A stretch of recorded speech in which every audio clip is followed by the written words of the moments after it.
Jovelyn, nakuha niyo to in 3 sets. Was it a fairly easy one or a challenging 3 sets? Siyempre nakikita naman natin, it was a challenging 3 sets kasi hindi naman namin basta-basta yung nakuha. So pinaghirapan talaga namin. Ngayon naman, 4-0 na kayo, number 1 sa standings. Ano ba yung ginagawang tama at maganda ng inyong team kaya naman nagkiklik kayo?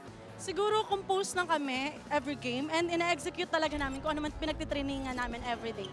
Ngayon naman, tingin mo, going to next round, ano ba ang nagiging advantage nyo pa?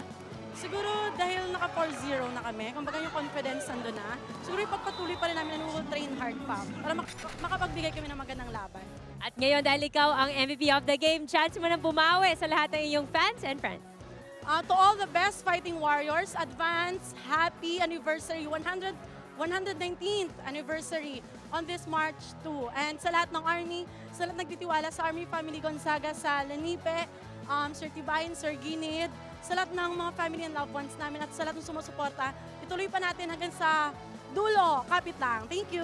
Thank you very much and congratulations!